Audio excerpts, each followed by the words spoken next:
शान्ति ओम शान्ति ओम शान्ति। आज बाबाले समयको स्मृति दिलाउनु भएको छ। बच्चे, यो संगम युग सर्वोत्तम बन्नुको समय हो। सर्वोत्तम अर्थात तिमी बच्चाहरूले जो पढाइ पढ्दैछौ, यो पढाइ नरबाट नारायण बन्ने पढाइ हो। संसारमा कुनै पनि यस्तो शिक्षा छैन, स्कुल छैन, विद्यालय छैन जहाँ नरबाट नारायण बनोस्। यो पढाइ बाबाले पढाउनुहुन्छ। यस पढाइको पनि तिमी बच्चाहरूलाई स्मृति हुनुपर्छ र समयको पनि स्मृति हुनुपर्छ कि कुन समय चल्दैछ। सर्वोत्तम समय चल्दैछ, जुन सर्वोत्तम समयमा हामीलाई सर्वोत्तम बन्नु छ। आज बाबा भन्नुहुन्छ तिमी बच्चाहरूलाई कहिले पनि रुनु हुँदैन। किन रुनु हुँदैन? किनकि तिमी बच्चाहरू भाग्यशाली छौ।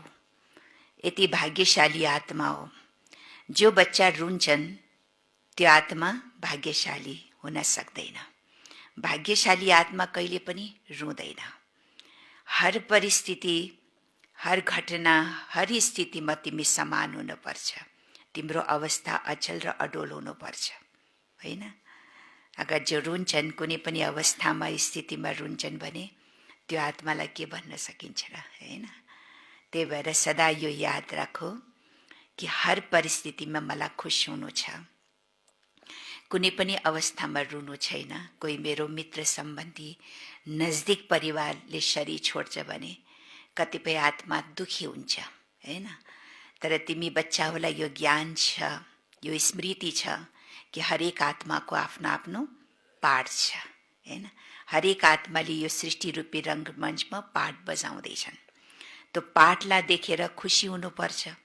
समयअनुसार हरेकको पाठ समाप्त हुनेछ। फेरि नयाँ पाठ सुरु गर्नको लागि आत्मा यो शरीरदेखि निस्केर अर्को जन्ममा जान्छ नयाँ पाठ खेल्नको लागि। तो यो ज्ञान जो आत्मालाई छ, जो बच्चाहरूलाई छ, ड्रामाको ज्ञान, पाठधारी आत्माहरूको पाठको ज्ञान, यो ज्ञान जो आत्मालाई हुन्छ त्यो आत्मा कहिले पनि रुन सक्दैन। त आज बाबा भन्नुहुन्छ बच्चे रोना रोना मना है ना? अच्छा, 2077 साल मंगसिर 6 गते शनिवार 21/11 सन् 2020 को बाबा को साकरवाणी मुरली को सार। मीठे बच्चे, यो संगम युग सर्वोत्तम बनने शुभ समय हो। भन्छ नि समय समयको बात छ।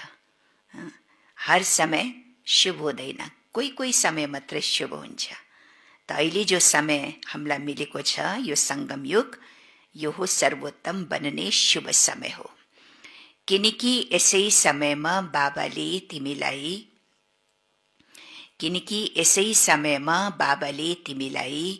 नरबाट नारायण बन्ने पढाइ पढाउनुहुन्छ। नरबाट नारायण बन्ने पढाइ पढाउनुहुन्छ। मीठे बच्चे, यो संगम युग सर्वोत्तम बन्ने शुभ समय हो। किनकि यसै समयमा बाबाले तिमीलाई नरबाट नारायण बन्ने पढाइ पढाउनुहुन्छ। प्रश्न: तिमी बच्चाहरूसँग यस्तो कुन चाहिँ ज्ञान छ? तिमी बच्चाहरूसँग यस्तो कुन चाहिँ ज्ञान छ जसले गर्दा तिमी कुनै पनि हालतमा रुन सक्दैनौ? जसले गर्दा तिमी कुनै पनि हालतमा रुन सक्दैनौ। रुनु भनेको के हो? दुखी हुनु। बाबा भन्नुहुन्छ तिमी बच्चाहरूलाई कुन यस्तो ज्ञान मिलेको छ, ज्ञान छ जसले गर्दा तिमी कुनै पनि हालतमा रुनु सक्दैन। के ज्ञान दिनुभएको छ बाबाले? ड्रामाको ज्ञान दिनुभएको छ। ड्रामामा के ज्ञान दिनुभएको छ? ड्रामाको ज्ञान बाबाले के दिनुभएको छ?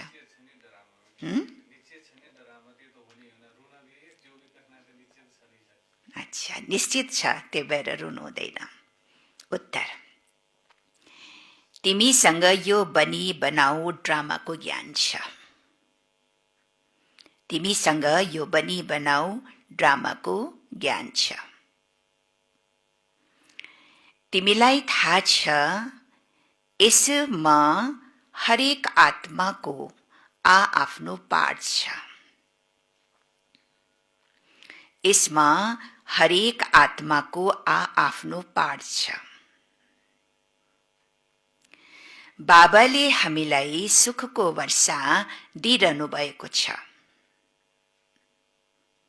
बाबाले हामीलाई सुखको वर्षा दिइरहनु भएको छ। फेरि हामी रुन कसरी सक्छौं? फेरि हामी रुन कसरी सक्छौं? परवाह थियो पार ब्रह्ममा रहनेवालाको। परवाह थियो पार ब्रह्ममा रहनेवालाको। वहाँ मिल्नुभयो, बाँकी के चाहियो?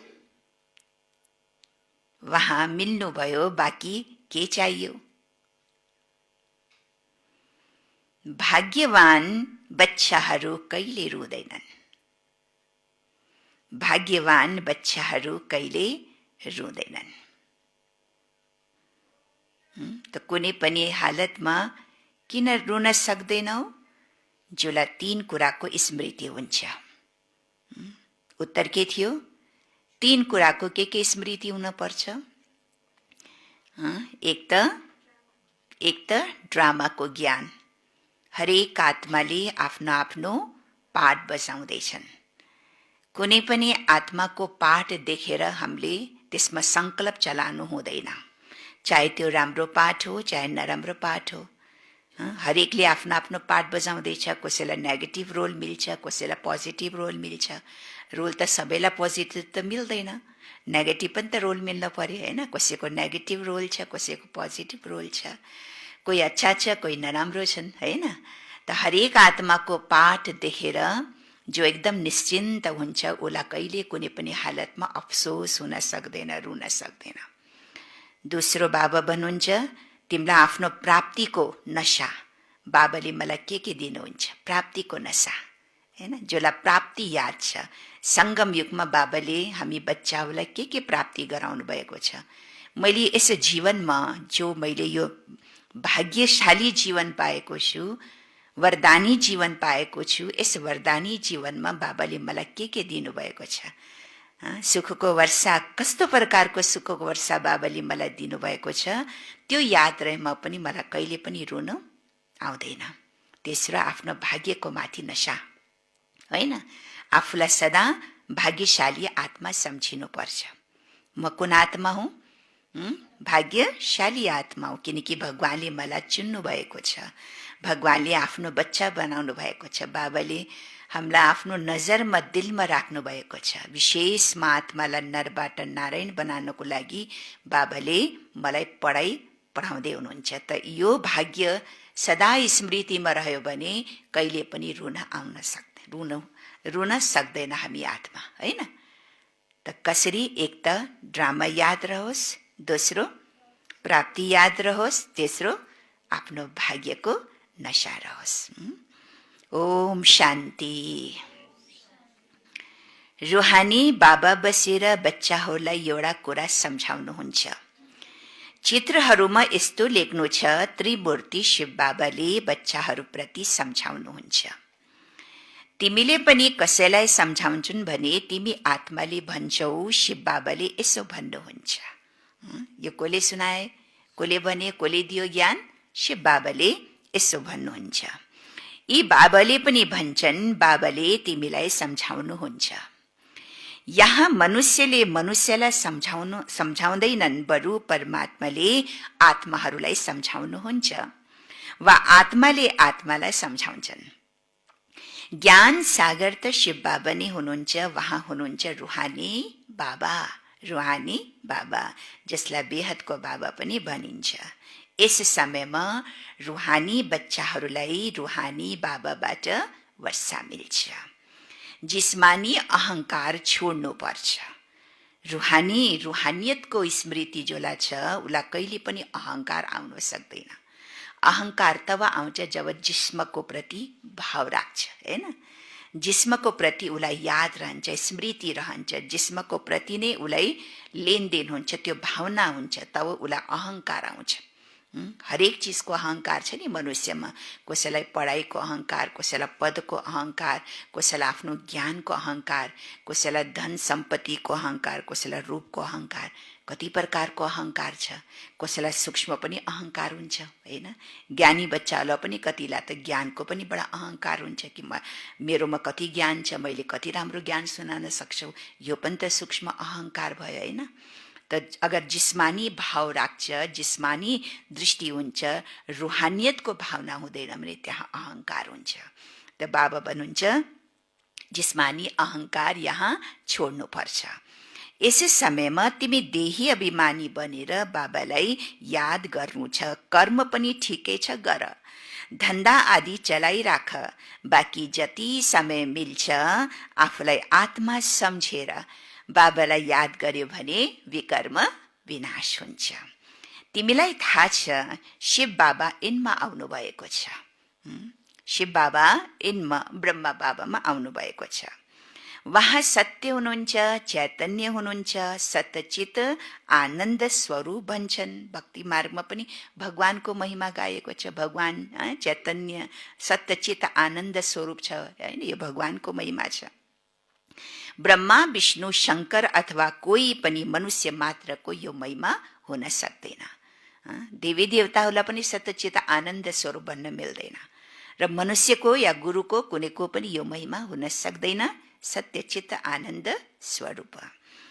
ऊंच भन्दा ऊंच भगवान एउटै हुनुहुन्छ। जहाँ हुनुहुन्छ वहाँ हुनुहुन्छ सुप्रिम सोल। यो ज्ञान पनि तिमीलाई केवल यस समय छ, फेरि कहिले मिल्दैन। अहिले इमर्ज छ, अहिले स्मृतिमा छ। बाबाले स्मृति दिनुहुन्छ, फेरि त्यसपछि सतयुगमा हाम्रो यो ज्ञान के हुन्छ? मर्ज भइहाल्छ, हैन? आत्मामा मर्ज भइहाल्छ। फेरि जब संगम युग आउँछ, संगम युग हुन्छ, संगम युगमा बाबा आउनुहुन्छ, फेरि आत्माहरूलाई यो स्मृति, यो ज्ञान इमर्ज गराउनुहुन्छ, स्मृति दिलाउनुहुन्छ। हर 5000 वर्ष पछि बाबा आउनुहुन्छ तिमीलाई आत्मा अभिमानी बनाएर बाबालाई याद गराउन, जसबाट तिमी तमो प्रधानबाट सतो प्रधान बन्छौ। अरू कुनै पनि उपाय छैन। सतो प्रधान बन्नको लागि अरू कुनै पनि उपाय छैन। एउटै उपाय छ। त्यो के उपाय छ? आफूलाई आत्मा सम्झेर बाबालाई याद गर्ने। हुन त पुकार्छ पनि मनुष्यले, हे पतित पावन आउनुहोस्, तर अर्थ त बुझ्दैनन्। पतित पावन सीताराम भने पनि ठिकै छ, हैन? रघुपति राघव राजा राम, पतित पावन सीताराम। त पतित पावन सीताराम त हो, हैन? यो त कुरा सही हो, किनकि आत्माहरूलाई के भनिन्छ? सीता, हैन? सीता हरेक आत्मा सीताहरूको राम त एउटै निराकार परमात्मा हुनुहुन्छ। त परमात्मालाई नै के भनिन्छ? पतित पावन, सीताहरूको राम। तिमी सबै सीताहरू अथवा भक्तिनहरू हौ। वहाँ हुनुहुन्छ एक भगवान। तिमी भगतहरूलाई फल मिल्नुहुन्छ भगवानद्वारा। मुक्ति वा जीवन मुक्ति यो हो फल। के फल मिल्छ? भक्त आत्माहरूलाई मुक्ति र जीवन मुक्ति यो फल मिल्छ। मुक्ति जीवन मुक्ति दाता वहाँ एउटै बाबा हुनुहुन्छ। ड्रामामा ऊंच भन्दा ऊंच पाठधारी पनि हुन्छन् भने नीच पाठधारी पनि हुन्छन्। सबभन्दा तल्लो स्तरमा पाठ बजानेवाला, जसलाई नेगेटिभ रोल भन्छन्, हैन? जसलाई विलेन भन्छ, हैन? त्यो पाठ बजानेवाला पनि छन् यो संसारमा, र सबभन्दा ऊंचा पाठ बजानेवाला पनि यो संसारमा छन्। त ऊंच भन्दा ऊंच पाठधारी र फेरि नीच भन्दा तल्लो स्तरको एकदम नेगेटिभ रोल गर्नेवाला पाठधारी पनि छन्। यो बेहदको ड्रामा हो, यसलाई अरू कसैले बुझ्न सक्दैन। तिमी यस समयमा तमो प्रधान कनिष्ठबाट सतो प्रधान पुरुषोत्तम बनिरहेका छौ। सतो प्रधानलाई नै सर्वोत्तम भनिन्छ। सर्वोत्तम भनेको के हो त? आत्मा एकदम आफ्नो ऊँचा स्थितिमा जब रहन्छ, ऊँचा स्थितिमा जब उसको क्याटेगोरी हुन्छ, त्यसलाई भन्छ सर्वोत्तम सतो प्रधान। किनकि आत्मामा 7 गुण छ नि। आत्माको 7वटा एनर्जी के छन्? आत्माको 7 एनर्जी के छन्? ज्ञान, योग, ज्ञान अनि ज्ञान, पवित्रता, सुख, शान्ति, आनन्द, शक्ति, हैन? यो सब 7 एनर्जी छ। जब आत्माको 7 एनर्जी सतो 7 एनर्जी एकदम ऊँचा लेभलमा हुन्छ, हाइएस्ट लेभलमा हुन्छ त एनर्जी, त्यसलाई भन्छ प्रधानता, सतो प्रधानता। आत्मा जब आफ्नो 7 एनर्जीले सम्पन्न हुन्छ, एकदम हाइएस्ट लेभलमा हुन्छ, त्यसलाई भन्छ सतो प्रधानता। त आत्मा सतयुग दुनियाँमा के हुन्छ? आत्मा सतयुगी दुनियाँमा के हुन्छ? बिल्कुल आफ्नो हाइएस्ट लेभलमा छ, हैन? बिल्कुल 7 एनर्जीले 7 गुणले भरपूर छन्, एकदम प्रधानता छन्। तब त्यसलाई भन्छ तम सतो प्रधान स्थिति, सर्वोत्तम स्थिति। किनकि आत्मा आफ्नो सबभन्दा हाइएस्ट एनर्जीमा उत्तम स्थितिमा स्थित छ, हैन? र उत्तम आत्मा पनि उत्तम श्रेष्ठ, र प्रकृति पनि, यो शरीर पनि एउटा प्रकृति हो, 5 तत्वले बनेको, हैन त? शरीर पनि के छ? सतो प्रधान छ। यो प्रकृति पनि सतो प्रधान छ, सर्वोत्तम छ। र बाहरी जो प्रकृति छ त्यो पनि सर्वोत्तम छ, हैन? उत्तम छ। प्रकृति पनि एकदम पावरफुल छ, प्रकृति पनि हाइएस्ट लेभलमा छ। त्यही भएर सर्वोत्तम सतयुगमा आत्मा के हुन्छ? सतो प्रधान, सर्वोत्तम स्थितिमा। सतो प्रधानतालाई सर्वोत्तम भनिन्छ। अहिले तिमी सर्वोत्तम छैनौ, हैन? अहिले तिमी सर्वोत्तम छैनौ। किनकि आत्मा पनि के छ? आत्माको एनर्जी पनि, यो 7वटा एनर्जी पनि एकदम के छ? क्षीण अवस्थामा छ, डार्कनेस, अन्धकारमा छ। त्यही भएर तमो प्रधानता भन्छ नि। तमो भनेको के हो? अन्धकार। त आत्मामा जो 7 एनर्जी छ, गुण छ, त्यो बिल्कुल डार्कनेस, बिल्कुल त्यो क्षीण अवस्थामा छ, तमो स्थितिमा छ, अन्धकारमा छ, हैन? फेरि शरीर पनि तमो प्रधान छ, संसारको प्रकृति पनि तमो प्रधान छ। त्यही भएर अहिले बाबा भन्नुहुन्छ तिमी सर्वोत्तम छैनौ, बनिरहेका छौ। बाबाले तिमीलाई सर्वोत्तम बनाउनुहुन्छ। यो ड्रामाको चक्र कसरी घुमिरहन्छ, यसलाई कसैले पनि जानेका छैनन्। कलयुग संगमयुग फेरि हुन्छ सतयुग। पुरानोलाई नयाँ कसले बनाउँछ? बाबा सिवाय कसैले पनि बनाउन सक्दैन। बाबाले नै संगममा आएर पढाउनुहुन्छ। बाबा न सतयुगमा आउनुहुन्छ न कलयुगमा आउनुहुन्छ। बाबा भन्नुहुन्छ मेरो पाठ नै संगममा छ। त्यसैले संगम युगलाई के युग भनिन्छ? कल्याणकारी बाबा यसै युगमा आउनु हुनाले यो युगलाई पनि के भनिन्छ? कल्याणकारी संगम युग, कल्याणकारी युग भनिन्छ। यो हो पावन, धेरै उच्च शुभ समय संगम युग। देखो संगम युगको कति महिमा छ। यो समय कति महत्त्वपूर्ण छ। हरेक समय महत्त्वपूर्ण हुँदैन, हरेक समय शुभ हुँदैन। तर अहिले जो समय चल्दैछ संगम युग, यो कति महत्त्वपूर्ण समय। जसरी हाम्रो ब्राह्मण जीवनको लागि पनि सबभन्दा महत्त्वपूर्ण समय कुन हो? ब्राह्मण जीवनको लागि पनि सबभन्दा महत्त्वपूर्ण समय कुन हो? अमृत बेला, हैन? अमृत बेला। त्यस्तै यो सृष्टि चक्रमा पनि सबभन्दा महत्त्वपूर्ण समय के हो? यो संगम युग, हैन? त संगम युग अर्थात् यो समयको महत्त्वलाई हामीले जान्नुपर्छ। त्यही भएर कुनै पनि हालतमा हामीले आफ्नो समयलाई व्यर्थ गवाउनु हुँदैन, हैन? समयलाई व्यर्थ गवाउनु हुँदैन। एक एक सेकेन्ड हाम्रो जमा हुन्छ, एक एक सेकेन्डमा हाम्रो भाग्य बन्दैछ। किनकि यही घडी हो नि, यही संगम यो घडी, यसको महत्त्व अहिले छ। पछि बितिसकेपछि त फेरि जे गरे पनि त्यसको महत्त्व हुँदैन, हैन? शुभ घडीको महत्त्व हुन्छ। त संगम युग पनि के भयो? शुभ घडीको महत्त्व। धेरै उच्च शुभ समय संगम युग बाबा आएर तिमी बच्चाहरूलाई नरबाट नारायण बनाउनुहुन्छ। मनुष्य त मनुष्य नै हुन्, तर दैवी गुणधारी बन्छन्, त्यसलाई आदि सनातन देवी देवता धर्म भनिन्छ। बाबा भन्नुहुन्छ, मैले यो धर्म स्थापना गर्छु, यसको लागि पवित्र अवश्य बन्नु पर्छ। हैन, धर्म स्थापना गर्नको लागि त पवित्रता जरुर चाहियो। संसारमा जति पनि धर्म पिताहरूले धर्मको स्थापना गरेको छ, त्यसमा के छ? पवित्रता। हरेक धर्म पिताको जीवन कहानी पढ, सबले पवित्रतालाई अपनाएको छ। सबभन्दा श्रेष्ठ धारणा पवित्रता, किनकि पवित्रतामा यति बल छ, यति ताकत छ, जुन पवित्रताको ताकतले धर्मको स्थापना हुन्छ। तर बाबाले आएर जो पवित्रता सिकाउनुहुन्छ, त्यो पवित्रताले केवल धर्म मात्रै होइन, तर राज्यको पनि स्थापना हुन्छ। हैन, जुन राज्य, जुन पवित्रताको राज्य पनि स्थापना हुन्छ। त्यही भएर बाबा भन्नुहुन्छ, सनातन आदि सनातन देवी देवता धर्मको स्थापनाको लागि के चाहिन्छ? पवित्रता। बाबाले पवित्रताको धारणा यस संगम युगमा गराउनुहुन्छ। बाबा भन्नुहुन्छ, मैले यो धर्म स्थापना गर्छु, यसको लागि पवित्र अवश्य बन्नुपर्छ। पतित पावन एउटै बाबा हुनुहुन्छ, बाँकी सबै हुन् प्रियतमा भक्तिनहरू। हैन, भक्तिनहरू। पतित पावन सीताराम भन्नु पनि ठिक छ, तर अन्तमा जुन रघुपति राघव राजा राम भनिदिन्छ, त्यो गलत हुन जान्छ। हैन, रघुपति राघव राजा राम भन्ने बित्तिकै सबैको बुद्धिमा को याद आउँछ फेरि? रघुवंशी त्रेता युगको रामचन्द्र याद आउँछ। त रामचन्द्रजी, हैन, रामचन्द्रजी त पतित पावन त हुन सक्दैन नि।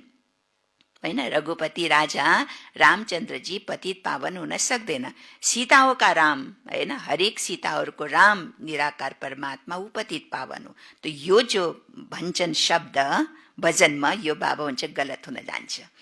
मनुष्यले बिना अर्थ जे आउँछ त्यो बोलिरहन्छ, धुन लगाइरहन्छ। तिमीलाई थाहा छ, चन्द्रवंशी धर्म पनि अहिले स्थापना भइरहेको छ।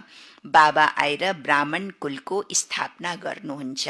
यसलाई डेनाइस्टी भनिँदैन। डेनाइस्टी भनेको राजधानी, राज्य। ब्राह्मण आत्माको राज्य हुँदैन। ब्राह्मण आत्मा ब्राह्मणको कुल हुन्छ, तर राज्य कसको हुन्छ? त्रेता सतयुगी सूर्यवंशी अनि चन्द्रवंशीको। यसलाई डेनाइस्टी भनिँदैन। यो परिवार हो। यहाँ न तिमी पाण्डवहरूको न कौरवहरूको राजै छ। गीता जसले पढेका छन् उनीहरूलाई यो कुरा छिटै समझमा आउँछ। यो पनि हो गीता। कसले सुनाउँछन्? भगवानले। तिमी बच्चाहरूले पहिला पहिला यो ज्ञान दिनुहुन्छ। भगवान, गीताका भगवान को हुनुहुन्छ? पहिला पहिला ज्ञान सुनाऊ। के ज्ञान दिनु छ? कि गीताका भगवान को हुनुहुन्छ? उनीहरूले भन्छन् कृष्ण भगवान वाच्य। अब कृष्ण त हुन्छन् सतयुगमा। उनमा जो आत्मा छ त्यो त अविनाशी छ। शरीरको मात्रै नाम बदलिन्छ, आत्माको कहिले पनि नाम बदलिँदैन। श्री कृष्णको आत्माको शरीर सतयुगमा नै हुन्छ। श्री कृष्णको जो आत्मा छ, त्यसको जो शरीर छ, श्री कृष्णको रूपको शरीर छ, त्यो केवल सतयुगमा मात्रै हुन्छ। अरू युगमा या अरू जन्ममा हुन सक्दैन। एकपालि बाबाले मुरलीमा सुनाउनुहुन्थ्यो, बच्चे जो कृष्णको स्वरूप छ त्यो सतयुगमा केवल एक जन्ममा मात्रै त्यो स्वरूप हुन्छ। अर्को जन्ममा फेरि आत्मा उही भए पनि तर त्यो स्वरूप चेन्ज भइहाल्छ, परिवर्तन भइहाल्छ। हैन, त्यही भएर बाबा भन्नुहुन्छ शरीरको अब कृष्ण त हुन्छ सतयुगमा, उनको आत्मा छ त्यो त अविनाशी छ। शरीरको मात्रै नाम बदलिन्छ, आत्माको कहिले नाम बदलिँदैन। श्री कृष्णको आत्माको शरीर सतयुगमा नै हुन्छ। नम्बर 1 मा उनी नै जान्छ। लक्ष्मी नारायण नम्बर 1 फेरि हुन्छ सेकेन्ड, थर्ड, फेरि अलग अलग राजधानी, अलग अलग राज्यवंशी चल्छ। त्यसैले उनीहरूको अंक पनि त्यति नै कम हुन्छ। हैन, फर्स्ट लक्ष्मी नारायण, फिर सेकेन्ड लक्ष्मी नारायण, त्यो अनुसार जो फर्स्ट लक्ष्मी नारायणको जति क्याटेगोरी छ हाइएस्ट, त्यो सेकेन्ड लक्ष्मी नारायणको हुन्छ फेरि कम प्रतिशत कम हुँदै जान्छ हैन। तब त सेकेन्ड बन्यो नि, बराबर हुने भए त फेरि फर्स्टमै आउँथ्यो, तर फेरि कम कम उसको क्याटेगोरी आस्ते आस्ते कम हुँदै जान्छ, नम्बर अङ्क कम हुँदै जान्छ भन्नुहुन्छ बाबा। यो माला भन्छ नि बाबाले सम्झाउनु भएको छ, रुण्ड माला पनि हुन्छ र रुद्र माला पनि हुन्छ। दुई प्रकारको माला छ। एउटा हुन्छ रुण्ड माला। रुण्ड माला भनेको अर्थ के हो? रुण्ड माला भनेको के हो त? रुण्ड माला भनेको के हो? जसमा सानो सानो सानो मुख देखाइन्छ र विष्णुको गलामा देखाइन्छ। रुण्ड माला भनेको हाम्रो दैवी स्वरूपको यादगार हैन, जो आत्मा पुरुषार्थ गरेर विष्णु कुलको घरानाको बन्छन्, जो पास विथ अनर बन्छन्, विष्णुपुरीको दुनियाँमा जान्छन् हैन। पास विथ अनर आत्मा पुरुषार्थमा जो एकदम आफ्नो हाइएस्ट लेभल प्राप्त गरेर स्थितिलाई एकदम उच्च बनाएको हुन्छ, त्यसको यादगार नै रुण्डमालाको रूपमा हैन। रुण्डमाला अर्थात् हाम्रो दैवी स्वरूपको यादगार हो। और रुद्रमाला भनेको आत्माहरूको यादगार हो हैन। त रुद्रमाला त सबै छन्, जति पनि आत्माहरू छन् त्यो सब के छ? शिव बाबाको सन्तान हो। आत्माहरू सबै शिव बाबाका सन्तान हो। त परमधाममा देखाछ नि कसरी मालाको रूपमा आत्माहरू बस्छन् हैन। परमधामको जो सीन छ त्यसमा कसरी आत्माहरू, हरेक आत्माहरू आफ्नो आफ्नो सेक्सनमा मालाको आकारको, वृक्षको आकारमा सबै आफ्नो आफ्नो सेक्सनमा बस्छ। त्यसलाई भन्छ रुद्रमाला अर्थात् आत्माहरूको माला।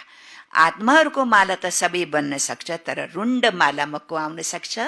जो बच्चा पास विथ अनर बन्छ, विष्णुको गलेको हार बन्छ, दैवी स्वरूपमा उसले जो पद प्राप्त गर्छन् त्यसलाई भन्छ रुण्डमाला। त्यही भएर रुद्रमाला र रुण्डमालाको बारेमा बाबा भन्नुहुन्छ, रुण्डमाला पनि हुन्छ र रुद्रमाला पनि हुन्छ। विष्णुको गलामा रुण्डमाला देखाउँछन्। तिमी बच्चाहरू विष्णुपुरीको मालिक बन्छौ नम्बरवार, त्यसैले तिमी विष्णुको गलाको हार जस्तै बन्छौ। विष्णुपुरीको मालिक छौ नि, त्यही भएर विष्णुको गलेका हार जस्तै बन्छौ। पहिला पहिला शिवको गलाको हार बन्छौ। पहिला कहाँ जान्छौ हामी? पहिला कहाँ जानेछौँ हामी? परमधाममा हैन।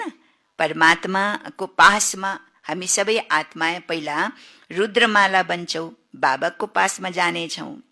त्यसलाई रुद्रमाला भनिन्छ। जसलाई जप्छन् तर माला पुजिँदैन। मालाको कहिले पूजा हुन्छ र? मालाको कहिले पूजा हुन्छ र? मालाको कहिले पनि पूजा हुँदैन, तर मालालाई के गर्छन्? मनुष्यले जप्छन्। माला जप्छन् तर जपिन्छ, तर पूजा कहिले पनि हुँदैन। मालाका दाना उनीहरू नै बन्छ जो विष्णुपुरीको राजधानीमा नम्बरवार आउँछन्। मालामा सबैभन्दा पहिला हुन्छ फूल, फेरि युगल दाना। माला देखेको छ होला नि बहिनीहरूले? सबभन्दा पहिला के हुन्छ? माथि फूल हुन्छ हैन, फेरि दुईटा दाना देखाउँछ, त्यसपछि बल्ल फेरि माला हुन्छ 8, अष्टरत्न माला या 108 को माला, तर फूल जरुर देखाउँछन्। बाबा भन्छ त्यो फूल कसको यादगार हो? त्यो फूल हो शिव बाबा हैन, जसले फूल जस्तो आत्माहरूलाई पवित्र बनाउनुहुन्छ। माथि हुनुहुन्छ फूल शिव बाबा, माला जप्दै गएर अन्तमा फूललाई ढोक्छन् हैन। जप्दै जान्छ जब लास्टमा जब माला फूल हातमा आउँछ त त्यसलाई यसरी गर्छन्। हामीले देखेछौँ नि कतिपय फेरि यस्ता आँखामा पनि राख्छन्। अरू मालालाई अरू दानालाई आँखामा राख्दैन। जब फूल आउँछ त फूललाई यसरी ढोकिदिन्छ अनि यसरी आँखामा राख्छ, फेरि जप्न सुरु हुन्छ। बहिनीले देख्यो होला नि कति के अरे भक्तिमा माताजीहरूले भाइजीहरूले माला जप्छन्, जब फूल आउँछ त यसरी ढोकिदिन्छ, फेरि यसलाई आँखामा यसरी राख्छ फूललाई, फेरि दोबारा जप्न सुरु हुन्छ हैन। त कसलाई आँखामा राखेको? कसलाई आँखामा राखेको? शिव बाबालाई हैन, परमात्मालाई। माला जप्दै गएर अन्तमा फूललाई ढोक्छन्। शिव बाबा फूल हुनुहुन्छ जो पुनः जन्ममा आउनुहुन्न। यिनमा प्रवेश गर्नुहुन्छ, उहाँले नै तिमीलाई सम्झाउनुहुन्छ। यिनको त आफ्नो आत्मा छ जसले आफ्नो शरीर निर्वाह गर्छ। उहाँको काम हो केवल ज्ञान दिनु। शिव बाबाको काम के हो? केवल ज्ञान दिनु। जसरी कसैको स्त्री वा पति आदि मर्यो भने उसको आत्मालाई ब्राह्मणको तनमा बुलाउँछन्। पहिला आउँथ्यो, तर उसले कुनै शरीर छोडेर त आउँदैनन्, हैन? कोही शरीर छोडेर त आउँदैनन्। यो ड्रामामा पहिलादेखि नै निश्चित छ, हैन? अब कति उसले त अब जन्म लिइसके, कोही कोही आत्माले अब कति साल भइसक्यो, फेरि उसलाई घडिघडी बुलाउँछ ब्राह्मण आत्मामा, त आएर बोल्छ उसले, हैन? त्यो आत्मा यो शरीरमा प्रवेश गएपछि त त्यो त शरीर त्यो त मरेको बराबर भयो नि, होइन र? फेरि त्यहाँ त मृत अवस्था भयो, त्यो त हुन सक्दैन। तर ब्राह्मण त्यो आत्मा कसरी आउँछ भने, अर्थात् त्यो आत्मा उडेर आउँदैन, तर उसको संस्कार जो छ त्यो इमर्ज भइहाल्छ ब्राह्मण आत्मामा, हैन? जुन आत्मामा आह्वान गर्छ, ब्राह्मण आत्मामा त्यो आत्मालाई बुलाउँछन्, आह्वान गर्छन्, त यति सालपछि पनि त्यो आत्मा आएर कसरी बोल्छ? त आत्मा आएर बोल्ने होइन, लेकिन त्यो आत्माको जो संस्कार छ, स्वभाव छ, त्यो ब्राह्मण आत्मामा इमर्ज भइहाल्छ, अनि त्यो अनुसार उसले बोल्छ। त्यही भएर बाबा भन्नुहुन्छ पहिला पहिला त ब्राह्मणमा त्यो आत्मालाई बोलाउँथ्यो, तर उसले कुनै शरीर छोडेर त आउँदैनन्, शरीर छोडेर त आउँदैन कोही ब्राह्मणको तनमा प्रवेश गर्नको लागि, हैन? यो ड्रामामा पहिलादेखि नै निश्चित छ। यो सबै हो भक्ति मार्ग। त्यो आत्मा त गएर अर्को शरीर लियो। तिमी बच्चाहरूलाई अहिले यो सारा ज्ञान मिलिरहेको छ, त्यसैले कोही मर्यो भने तिमीलाई कुनै चिन्ता छैन। पक्का? कुनै मरेपछि कोही चिन्ता छैन। आमा मरे पनि हलवा खाओ, हैन? त्यसको अर्थ के हो त? के हलवा बनाएर त खाने त होइन, हैन? यसको अर्थ के हो? यसको भावार्थ के हो भने जति दुःख आए तापनि, सबभन्दा दुःख त मनुष्यले कसलाई मान्छ? जब आफ्नो आफन्तको मृत्यु हुन्छ त्यसलाई सबभन्दा दुःख मान्छ मनुष्यले, हैन? त जति पनि दुःख आए, परिस्थिति आए जीवनमा, तर कहिले पनि आत्तिनु हुँदैन। हाम्रो अवस्था सदा एक रस अचल अडोल रहोस्। त्यसलाई भन्छ अम्मा मरे तो भी हलवा खाओ, हैन? यसको भावार्थ यही हो कि कुनै पनि दुःख आए तापनि तर त्यसको प्रभाव मेरो जीवनमा नपरोस्, म कहिले पनि दुखी नहुँ, मलाई चिन्ता नरहोस्, कुनै बातको चिन्ता नरहोस्, रुन नपरोस्, दुखी नहुन परोस्, मेरो अवस्था सदा एक रस अचल अडोल रहोस्। यसलाई भन्छ अम्मा मरे तो भी हलवा खाओ। शान्ता बहिनीको उदाहरण, हैन? शान्ता बहिनी भनेको त्यो शान्ता दिदी अहिले अजमेरमा हुनुहुन्छ, हैन? त यो चाहिँ नि उदाहरण तब हो जब शान्ता दिदी अहिले त अजमेर सेन्टरको सञ्चालिका हुनुहुन्छ, हैन? अजमेरको पुरा सम्हाल्नुहुन्छ। पहिला मधुबनमा थियो त्यति बेला उहाँ, त मधुबनमा हुने बेलामा उनको आमाले शरीर छोड्यो। आमाले शरीर छोड्ने बेलामा टेलिग्राम आयो त्यहाँ, हैन? त बाबाले उसको परीक्षा लियो, हैन? कि तिम्रो अब मतलब आमाको मृत्यु भएको छ, अब तिमी जान्छौ त्यहाँ? त पहिला त उसले भन्यो नै म जाँदैन। बाबाले परीक्षा लियो, हैन? तिमी त्यहाँ गएपछि त फेरि त्यहाँ तिम्रो परिवारहरू सबै रुन्छ, त्यो रुएको देखेर फेरि तिमीलाई पनि रुन आउँछ, हैन? तर त्यो शान्ता दिदी त एकदम पक्का हुनुहुन्थ्यो। उसले हुन्छ होइन बाबा, हैन? म त फेरि बाबाले म जान्दैन, किन जाने, यो त शरीर त हरेक आत्माले छोड्छ। शान्ता दिदीले त्यो भन्यो। बाबाले होइन, लक्की परिवारको पनि त जिम्मेवारी निभाउनु पर्छ, हेर्नुपर्छ, तिमी जाऊ भनेर बाबाले खुद ब्रह्मा बाबाले पठाउनु भयो अरे, होइन? त्यो दिदीलाई अनि घरमा गए अरे। ठिक त्यति त्यो बेलामा गएको बेलामा गुरुवार परेको थियो अरे, गुरुवार, होइन? अब गुरुवारको दिनमा त बाबालाई भोग लगाउने बेला, भोग जब लगाइन्छ त त्यो त्यति बेला त हलुवा बनेको थियो अरे, होइन? गुरुवारको दिनमा हलुवा बनेको थियो अरे। अनि त्यो शान्ता दिदी जब त्यहाँ जानुभयो, अब बाबा पहिला त सेन्टरमा जानुभयो, त्यो सेन्टरमा त अब ज्ञानी आत्मा त अब त्यस्तो हुँदैन। बाबाको भोग खायो, हलुवा खायो, अब, होइन? हलुवा खाए।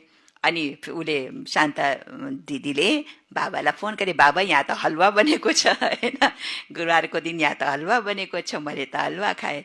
तब यो त्यहाँबाट यो उखान चलेको कि अम्मा मरे तो भी हलुवा खाना, होइन? अम्मा मरे तो भी हलवा खाना भन्नुको अर्थ हो कि कुनै पनि हालतमा तिमीलाई रुनु हुँदैन, दुखी हुनु हुँदैन। बच्चीले गएर उनीहरूलाई सम्झाइन्, आफ्नो परिवारलाई, हैन, आफू रुइन तर आफ्नो परिवारलाई सम्झाए। तपाईहरू किन रुनुहुन्छ? उहाँले त गएर अर्को शरीर लिनुभयो, आफ्नो आमाको मृत्यु भएको छ, हैन, तर फेरि पनि यति राम्रो अवस्था, किनकि दिदीलाई त ज्ञान थियो नि कि आत्मा त कहिले पनि मर्दैन, यो त हरेक आत्माको आफ्नो आफ्नो पाठ छ। आज यो पाठ बजाएर ऊ अर्को पाठ बजाउनको लागि आत्माले शरीर छोडेर गएको छ, हैन। केवल शरीर मात्रै त छोडेको छ नि, फेरि त्यो आत्मा गएर अर्को घरमा जन्म लिन्छ। यो ज्ञानी आत्मालाई जो यो विश्वास छ, निश्चित छ, ड्रामाको पाठमा जसलाई निश्चय छ, त्यो आत्मा त कहिले पनि आत्तिँदैन। त शान्ता दिदीले गएर उल्टै सम्झाए आफ्नो परिवारलाई, हैन, किन रुनुहुन्छ तपाईहरू, किन रुनुहुन्छ? उहाँले त गएर अर्को शरीर लिनुभयो, रोएर कहाँ फर्केर आउनुहुन्छ र? रोएपछि त त्यो आत्मा फर्केर आउँछ र? मेरो दुःख देखेर, म तडफेको देखेर त्यो फर्केर आउँछ र फेरि शरीर लिनलाई? ऊ त कहिले पनि आउँदैनन्, उसको पाठ त खत्तम भयो यहाँ। त रोएर कहाँ फर्केर आउनुहुन्छ र? भाग्यवान कहाँ रुन्छ र? उनले सबैको रुवाईलाई बन्द गराएर सम्झान थालिन्, हैन। हैन, शान्त दिदीले के गर्नुभयो? आफू त रोएन, आफू त आफ्नो अवस्था त एकदम पक्का, फेरि जो आफ्नो आफन्त परिवारहरू जो रोइरहेको थिए, दुखी भएको थिए, उसलाई ज्ञान दिएर सम्झाएर उनी सबैको रुवाईलाई पनि बन्द गराइदिए। यस्ता धेरै बच्चीहरू छन्, गएर सम्झाउँछन्। अब रुन बन्द गर्नुहोस्, झुटा ब्राह्मणहरूलाई पनि नखुवाउनुहोस्, हैन। म सच्चा ब्राह्मणहरू लिएर आउँछु, फेरि ज्ञान सुन्न थाल्छन्, होइन। यहाँ पनि कतिपय स्थानमा यस्तो हुन्छ नि, होइन। अब गरुण पुराण त गर्छन् तर कसैलाई चित्त बुझ्दैन, भन्छ यस्तो समयमा त ब्रह्मा कुमारी दिदीहरूलाई ज्ञान ल्याएर ज्ञान सुनाउनु पर्छ, हैन। त गरुण पुराणको साथसाथ अहिलेको समयमा के छ, जहाँ मृत्यु हुन्छ नि त्यहाँ ब्रह्मा कुमारीलाई सम्झिन्छ कि आएर यहाँ 7 दिनको कोर्स गराइदिनुहोस्। त अहिले त दिदी बहिनीहरू जान्छन् त्यो स्थानमा, हैन, 7 दिनको कोर्स गराइदिन्छ, फेरि सबै आत्मालाई शान्ति मिल्छ, बाबाको परिचय मिल्छ, त्यहाँको वातावरण नै बिल्कुल फरक भइहाल्छ। कहाँ रुने अवस्था, कहाँ कराउने अवस्था, कहाँ त्यो दुःखमय वातावरणमा जब ब्रह्मा कुमारी दिदी बहिनीहरूले आत्माको जब परमात्मा आत्माको ज्ञान सुनाउँछ भने त्यहाँको वातावरण नै परिवर्तन भइहाल्छ फेरि, हैन। सबैलाई चित्त बुझ्छ। त्यही भएर आजकल त कसलाई बोलाउँछ? जहाँ मृत्यु भए पनि कसलाई बोलाउँछ? ब्रह्मा कुमारीहरूलाई, हैन, आएर 7 दिनको कोर्स गराइदिनुहोस् भन्छ नि, हैन। सच्चा ब्राह्मणलाई बोलाइदिनुहोस् भन्छन्, हैन। फेरि ज्ञान सुन्न थाल्छन्, सम्झन्छन्, यो कुरा त ठिक भन्छन्। ज्ञान सुन्दा सुन्दै शान्त हुन थाल्छन्। अब गरुण पुराण जब सुन्छन् त्यति बेला केही बुझ्दैनन्, हैन। अब यो पाप गरेपछि यो फल मिल्छ, यो पाप गरेपछि यो बन्छ, यो पाप गरेपछि यसरी कष्ट भोगिन्छ, यसरी धर्मराजपुरीमा सजा खाइन्छ, त्यति मात्रै छ। यो गर्नुपर्छ, यो गर्नु हुँदैन, हैन। ज्ञान त सुन्छ तर फेरि पनि त्यो बुद्धिमा त याद हुँदैन नि। तर जब ब्रह्मा कुमारी दिदी बहिनी गएर आत्माको एक एक परमात्माको बारेमा, आत्माको बारेमा, 84 जन्मको कहानीको बारेमा, पाप र पुण्य कर्मको बारेमा जब स्पष्ट उनीहरूलाई बताउँछ अनि बल्ल उनीहरूलाई समझमा आउँछ, हैन। अनि ज्ञान सम्झेर बल्ल उनीहरू सन्तुष्ट हुन्छ, खुसी हुन्छ, हैन।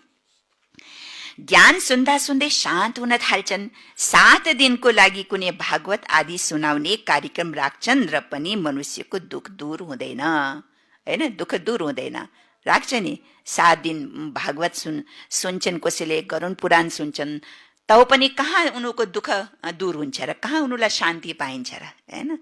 जब बाबाको ज्ञान सुन्छन्, मेडिटेसनमा बस्छन्, योग सिक्छन्, परमात्मालाई याद गर्न सुरु गर्छन्, आफूलाई चिन्छन्, अनि बल्ल उनको आत्मालाई शान्ति मिल्छ। यी बच्चीहरूले त सबैको दुःख दूर गरिदिन्छ। तिमीले सम्झन्छौ, रुने कुनै पनि आवश्यकता छैन। यो त बनी बनाऊ ड्रामा हो, हरेकलाई आफ्नो पाठ खेल्नु छ। कुनै पनि हालतमा रुनु हुँदैन। बेहदको बाबा शिक्षक गुरु मिल्नु भएको छ नि, हैन। अरे बाबा, हाम्रो पास हामीलाई के मिलेको छ? हामीलाई के मिलेको छ?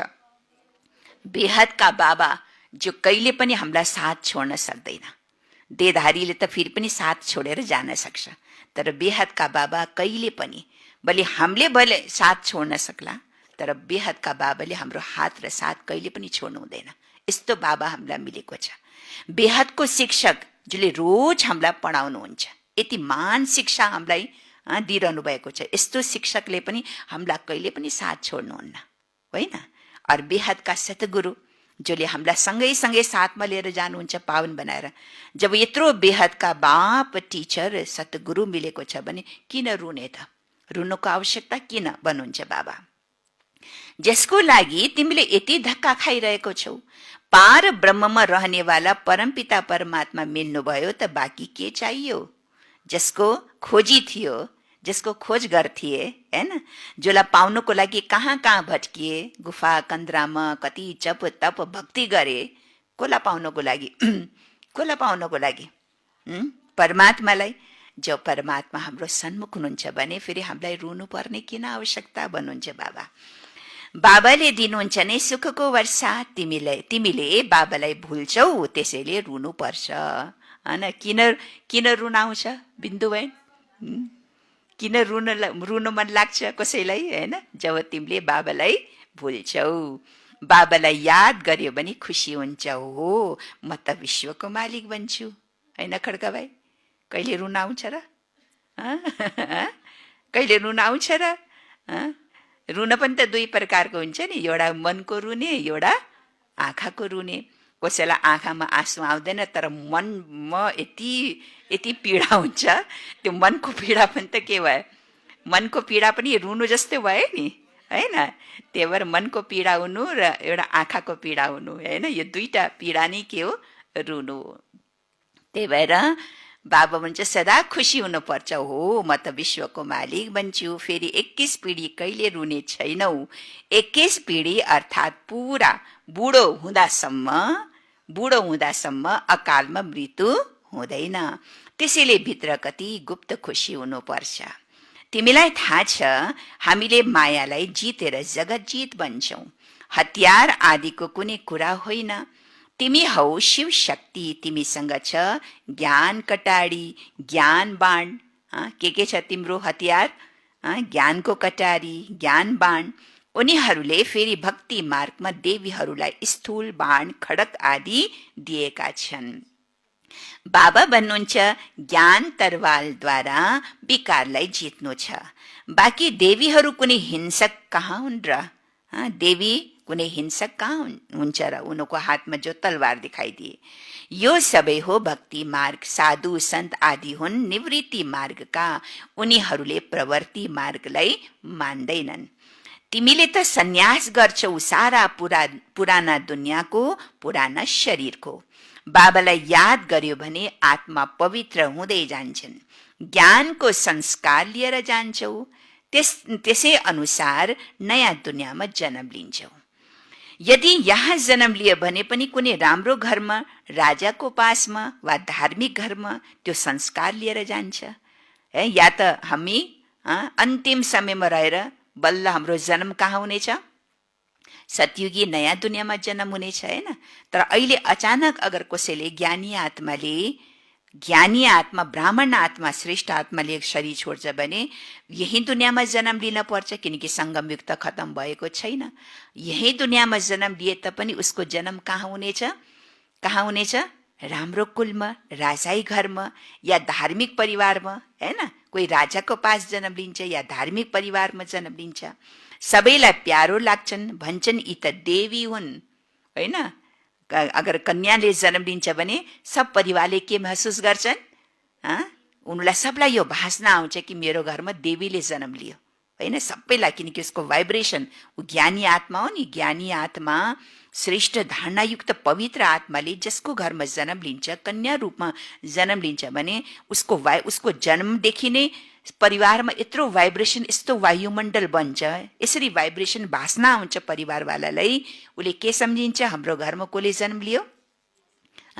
कन्या देवीले जन्म लियो, देवीको रूपमा उसले देख्छन् हैन। उनको परिवारवालाले कृष्णको कति महिमा गाउँछन्, बाल्य अवस्थामा देखाउँछन्, मक्खन चोरे, मटका फोरे, यो गरे, कति कलङ्क लगाइदिएका छन्। ठिक छ, फेरि कृष्णलाई कालो किन बनाएका हुन् त? कलङ्क त लगाए, फेरि कालो रूप किन देखाए त, हैन? त्यहाँ त कृष्ण गोरो हुन्छ नि, फेरि शरीर बदलिरहन्छ, नाम पनि बदलिरहन्छ। श्री कृष्ण त सतयुगका पहिलो राजकुमार थिए, उनलाई किन कालो बनाएका हुन्? अर्को जन्म उनको नाम कृष्ण हुँदैन। देखो, एउटै जन्ममा बाबा चाहिँ एउटै जन्ममा एउटै स्वरूप कृष्णको र कृष्णको नाम एउटै सतीमा एक जन्म हुन्छ। बाँकी अर्को जन्म लिँदा उसको नाम कृष्ण हुँदैन, फरक परिहाल्छ हैन। स्वरूप पनि त्यस्तो हुँदैन, स्वरूपमा पनि परिवर्तन भइहाल्छ। फेरि शरीर बदलिरहन्छ, नाम पनि बदलिरहन्छ। श्री कृष्ण त सत्यको पहिलो राजकुमार थिए, उनलाई किन कालो बनाएका हुन्? कहिले कसैले बताउन सक्दैनन्। त्यहाँ सर्प आदि हुँदैनन् जसले कालो बनाइदियोस्, हैन? शास्त्रमा छ नि, कृष्ण किन कालो भयो? किनकि सर्पले डसे उसलाई। यहाँ विष चढेपछि कालो हुन्छ। वास्तवमा अर्थ के हो? जब विकारको प्रवेशता हुन्छ आत्मामा, तब फेरि आत्मा कालो बन्दै जान्छ। अब आत्मालाई कालो कसरी देखाउने त? त्यही भएर शरीरलाई कालो रूप देखाइदियो हैन। त्यहाँ त यस्ता कुरा हुँदैनन्। तिमी अहिले दैवी सम्प्रदायका भन्छौ, यस ब्राह्मण सम्प्रदायको बारेमा कसैलाई पनि थाहा छैन। सबैभन्दा पहिला बाबाले ब्रह्माद्वारा ब्राह्मणहरूलाई एडप्ट गर्नुहुन्छ। प्रजापिता हुन्, त्यसैले उनका प्रजा पनि धेरै छन्। ब्रह्माकी छोरी सरस्वती भन्छन्, स्त्री होइनन्, यो कसैलाई पनि थाहा छैन। प्रजापिता ब्रह्माका त हुन्छ नै मुख्य वंशावली, स्त्रीको कुरा होइन। यिनमा बाबा प्रवेश गरेर भन्नुहुन्छ, तिमी मेरो बच्चा हौ, मैले यिनको नाम ब्रह्मा राखेको छु। जति पनि बच्चा बन्छन् सबैको नाम परिवर्तन गर्नुभयो। तिमी बच्चाहरूले अहिले माया माथि विजय पाउँछौ। यसलाई भनिन्छ हार र जितको खेल। बाबाले कति सस्तो सौदा गराउनुहुन्छ, फेरि पनि मायाले हराइदियो भने भाग्छन्। यति सस्तो सौदा, यति सस्तो व्यापार, सस्तोमा हामी बाबाका बच्चा बने नि। कोही दुःख गर्न पर्यो, दुःख गर्न पर्यो, कोही कष्ट गर्न पर्यो हामीले बाबालाई पाउनको लागि। अरू जन्म गरे होला, यो जन्ममा त सजिलोसँग बाबा मिले, यति राम्रो तरिकाले हैन बाबा मिले। फेरि पनि मायाले के गरिदिन्छ? हराइदियो भने भाग्छन्, बाबालाई छोडेर भाग्छन् हैन। बाबालाई, यो परिवारलाई, यो दैवी परिवारलाई बाबालाई छोडेर भाग्छन्।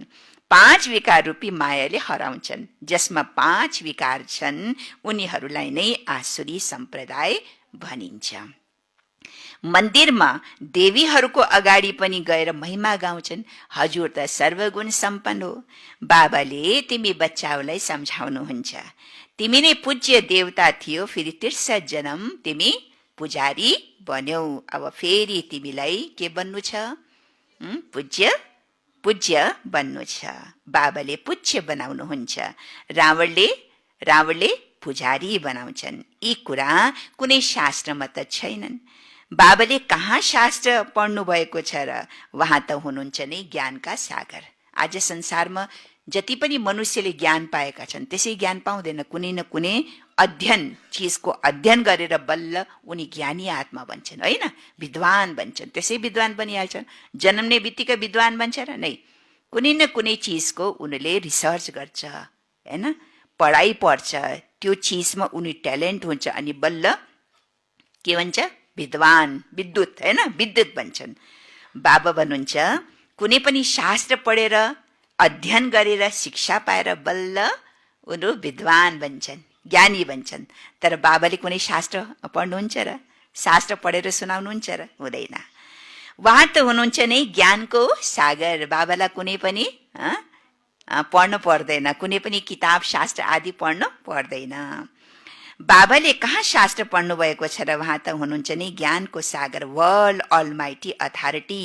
अलमाइटी मतलब सर्वशक्तिवान। बाबा भन्नुहुन्छ, सबै वेद शास्त्र आदिलाई जान्दछु, यी सबै हुन् भक्ति मार्गका सामग्री हैन। म यी सबै कुरालाई जान्दछु। थाहा छ बाबालाई भक्तिमा के छन् त्यो सब कुरा बाबालाई थाहा छ, सबै कुरा बाबा जान्नुहुन्छ। द्वापरदेखि नै तिमी पुजारी बन्छौ, सतयुग त्रेतामा त पूजा हुँदैन, त्यो हो पूज्य घराना, फेरि हुन्छ पुजारी घराना। यस समयमा सबै पुजारी छन्, यी कुरा कसैलाई थाहा छैन। बाबा नै आएर 84 जन्मको कहानी बताउनुहुन्छ। पूज्य पुजारी, यो सारा खेल तिमी माथि नै छ, तिमी माथि नै छ, किनकि तिमी नै पूज्य बन्छौ, फेरि तिमी नै पुजारी बन्छौ। अरू आत्मा त पूज्य त बन्दैनन्, अरू आत्मा त पुजारी बन्न सक्छ तर पूज्य बन्दैनन्। त यो सारा खेल कसको माथि?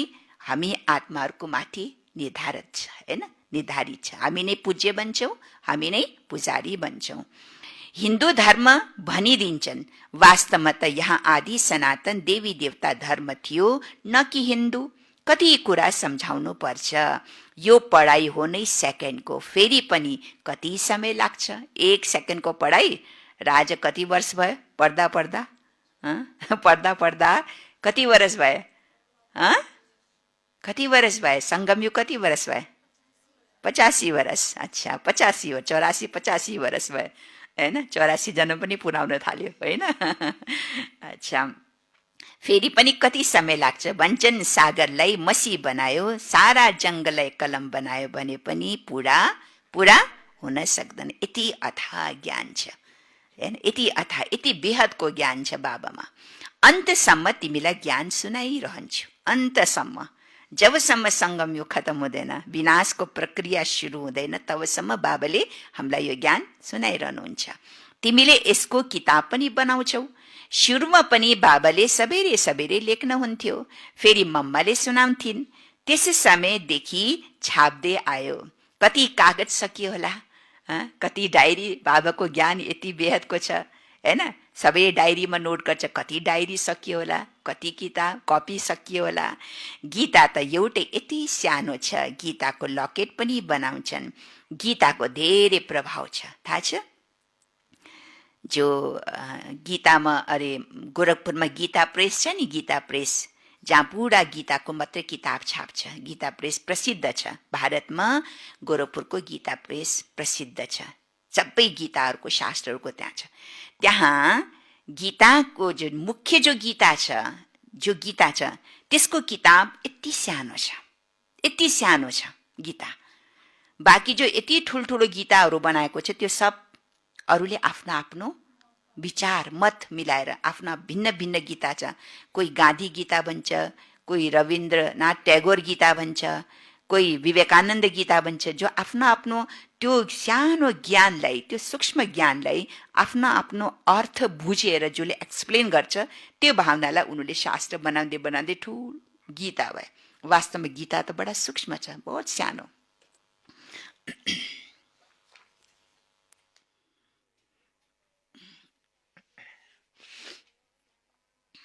ओम शान्ति। बाबा भन्नुहुन्छ गीता त एउटै सानो छ, गीताको लकेट पनि बनाउँछन्। गीताको धेरै प्रभाव छ, तर गीता ज्ञानदातालाई भुलेका छन्। संसारमा गीताको कति प्रचार प्रसार छ, यहाँसम्म विदेशीहरूले पनि त्यसको अध्ययन गरेर कति अध्ययन गरिरहेको छ, रिसर्च गरिरहेको छ, तर कसलाई बिर्सेका छन्? गीता ज्ञानदाता परमात्मालाई भुलेका छन्। अच्छा, मिठे मिठे सिकिल दे बच्चाहरूप्रति माता पिता बाप दादाको याद प्यार एवं गुड मर्निङ। रुहानी बाबाको रुहानी बच्चाहरूलाई नमस्ते। रुहानी बच्चाहरूको रुहानी बाबालाई याद प्यार गुड मर्निङ, नमस्ते बाबा, नमस्ते। लाइभमा सुनिरहनुहुने देश विदेशका सम्पूर्ण ईश्वरी परिवार, बाबाका अनन्य रतनहरूलाई पनि ईश्वरीय याद प्यार गुड मर्निङ, नमस्ते। धारणाको लागि मुख्य सार। पहिला पोइन्ट, ज्ञान तलवारद्वारा विकारलाई जित्नु छ। ज्ञान तलवारद्वारा विकारलाई जित्नु छ, ज्ञानको संस्कार भर्नु छ। ज्ञानको संस्कार भर्नु छ। पुरानो दुनियाँ र पुरानो शरीरको सन्यास गर्नु छ। पुरानो दुनियाँ र पुरानो शरीरको सन्यास गर्नु छ। ज्ञान तलवारद्वारा विकारलाई जित्नु छ, ज्ञानको संस्कार भर्नु छ। ज्ञानको संस्कार भर्नु भनेको मेरो हरेक कर्म, हरेक संस्कार ज्ञानयुक्त होस्, हैन? त्यसलाई भन्छ ज्ञानको संस्कार भर्नु छ, पुरानो दुनियाँ र पुरानो शरीरको सन्यास गर्नु छ। दोस्रो पोइन्ट, भाग्यवान बन्ने खुसीमा रहनु छ। भाग्यवान बन्ने खुसीमा रहनु छ, कुनै पनि कुराको चिन्ता गर्नु छैन। कुनै पनि कुराको चिन्ता गर्नु छैन। कसैले शरीर छोड्यो भने, कसैले शरीर छोड्यो भने पनि दुःखको आँसु बगाउनु हुँदैन। अलिअलि त बगाउनु पर्यो नि, हो? तर बाबा हुनुहुन्छ जसले आँसु बगाए ऊ फेल, हैन? कुन क्याटेगोरीमा जान्छ? फेलको क्याटेगोरीमा जान्छ, हैन? त कसैले जिन रोया तिन खोया, कसैले शरीर छोड्यो भने पनि दुःखको आँसु बगाउनु हुँदैन। रोएर शरीर छोडेर दुःखको आँसु बगाउनु त छुट्टै कुरा हो। कसैलाई त के भने पनि फेरि आँसु आइहाल्छ, त्यो पनि बगाउनु हुँदैन, हैन? अच्छा, वरदान। आजको वरदान छ ताज र तखतलाई सदा कायम राख्ने। ताज र तखतलाई सदा कायम राख्ने निरन्तर स्वतः योगी भव। निरन्तर स्वतः योगी भव। जो आत्मा को योग सदा बाबासँग छ, निरन्तर योगी आत्मा छ, जसले श्वासोश्वास बाबालाई याद गर्छ, त उसले बाबाले दिएको जिम्मेवारीलाई पनि राम्रोसँग निभाउन सक्छ र बाबाको दिलरूपी तखतमा पनि ऊ बस्न सक्छ। बाबाले कहीँ जिम्मेवारी हामीलाई दिनुभएको छैन, जिम्मेवारी छ नि। त्यही भएर ताज र तखत, ताज भनेको जिम्मेवारीको ताज, तखत भनेको बाबाको दिलरूपी तखतलाई कायम राख्नु छ भने के बन्ने? निरन्तर स्वतः योगी भव। विस्तार छ। वर्तमान समय बाबाद्वारा सबै बच्चाहरूलाई, वर्तमान समय बाबाद्वारा सबै बच्चाहरूलाई ताज र तखत मिलेको छ, जो देखिँदैन, सूक्ष्ममा छ, हैन? ताज पनि मिलेको छ सबैलाई र तखत पनि मिलेको छ। अहिलेको यो ताज वा तखतले, अहिलेको यो ताज वा तखतले अनेक जन्मको लागि ताज तखत प्राप्त गराउँछ। अहिले यो ताज माना जिम्मेवारी। जिम्मेवारी पनि दुई प्रकारका छन्। एउटा जिम्मेवारी लौकिक परिवारको जिम्मेवारी, दोस्रो जिम्मेवारी अलौकिक जिम्मेवारी, अर्थात् सारा विश्वको आत्माओं कल्याण गर्ने, हैन? सारा विश्व आत्माको अगाडि म स्याम्पल एक्जाम्पल बन्ने, अरूलाई प्रेरणा दिनेवाला, हुन्छ नि, प्रेरणा दिनेवाला निमित्त आत्मा बन्ने र आत्माहरूको सद्गति गर्नेको निमित्त बाबाले मलाई बनाउनु भएको छ, जिम्मेवार दिनुभएको छ। त्यो ताज बाबाले दिनुभएको छ। अहिलेको यो ताज वा तखतले अनेक जन्मको लागि ताज तखत प्राप्त गराउँछ। विश्व कल्याणको जिम्मेवारीको ताज, विश्व कल्याणको जिम्मेवारीको ताज र बाप दादाको दिल तखत सदा कायम रहेमा, बाप दादाको दिल तखत सदा कायम रहेमा निरन्तर स्वतः योगी बन्छौ। जसले जिम्मेवारी पूरा गर्छन् ऊ बाबाको दिलमा पनि रहन सक्छ। जसले संगम युगमा ताज र तखतको अधिकारी बन्न सक्दैन त भविष्यमा पनि उसलाई ताज तखत बन्न सक्दैन। किनकि जो यहाँ स्वरूप बन्छु त्यसको रिटर्न प्राप्ति मलाई कहाँ मिल्छ? भविष्यमा मिल्छ। अहिले जिम्मेवारी वहन गर्छौ, अहिले जिम्मेवारी लौकिक अलौकिक दुईटै जिम्मेवारी पूरा गर्छौ र बाबाको दिलमा विराजमान हुन्छु भने भविष्यमा पनि म ताज र तखतको अधिकारी बन्छौ। त बाबा भन्छ जिम्मेवारीको ताज र बाप दादाको दिल तखत सदा कायम रहेमा निरन्तर र स्वतः योगी बन्छौ। उनीहरूलाई कुनै पनि प्रकारको मेहनत गर्नु पर्दैन। उनीहरूलाई कुनै पनि प्रकारको मेहनत गर्नु पर्दैन। किन पर्दैन? किन मेहनत गर्नु पर्दैन? जसले दुईटै चिज प्राप्त गरेको छ तासतकत उसलाई कुनै प्रकारको मेहनत गर्नु पर्दैन, किनकि एक त सम्बन्ध छ। कोसँग? जसको तखतमा बसेको छु, जसको दिलमा छु, उसी त मेरो बिल्कुल घनिष्ठ नाता भयो, सम्बन्ध भयो, हैन? त सम्बन्ध नजिकको छ, भगवानसँग सम्बन्ध नजिकको छ। यहाँ पनि अगर कोही वीआईपीसँग, हैन, अगर मेरो कुनै नजदिक नाता र सम्बन्ध छ भने मैले के भन्छु अरूलाई? नआत्तिनु, चिन्ता नगर्नु, मैले चिनेको छु नि फलाना मन्त्रीलाई, हैन, फलाना उसलाई, वीआईपीलाई म काम गराइदिन्छु, नआत्तिनु, हैन? कुनै मेहनत म सजिलो तरिकाले मिलाइदिन्छु, काम गराइदिन्छु भन्छ नि, होइन? किनकि नजिकको फाइदा उठाउँछन्। त बाबासँग पनि हाम्रो के छ? बिल्कुल नजदिक सम्बन्ध छ, एकदम समीपता छ भगवानसँग। एक त सम्बन्ध नजिकको छ, दोस्रो प्राप्ति अखुट छ। प्राप्ति अखुट छ। जहाँ प्राप्ति हुन्छ त्यहाँ स्वतः याद हुन्छ। जहाँ प्राप्ति हुन्छ त्यहाँ स्वतः याद हुन्छ। जहाँ मलाई फाइदा हुन्छ, जुन स्थानले मलाई फाइदा दिन्छ, जो व्यक्तिले मलाई के न के प्राप्ति गराउँछ, उसैको तर्फ त म झुकाउ हुन्छ नि मेरो, होइन र? त्यो स्थानको प्रति झुकाउ, त्यो व्यक्तिको प्रति मेरो झुकाउ हुन्छ कि हुँदैन? हुन्छ नि। त्यस्तै बाबासँग यति नजदिक सम्बन्ध छ, बाबाले मलाई यत्रो अखुट प्राप्ति गराइरहनु भएको छ भने मेरो झुकाउ, मेरो लगाउ पनि त त्यही हुन जान्छ नि। त्यही भएर जहाँ प्राप्ति हुन्छ त्यहाँ स्वतः याद हुन्छ। स्लोगन: प्लेन बुद्धिद्वारा। प्लेन भनेको प्लेन भनेको सफा, साफ, स्वच्छ, सजिलो भाषामा भन्नुपर्दा प्लेन बुद्धि भनेको मेरो बुद्धि बिल्कुल निर्मल होस्। मेरो बुद्धिमा कुनै पनि छल, कपट, घृणा, ईर्ष्या, बदला लिनुको भावना केही नहोस्।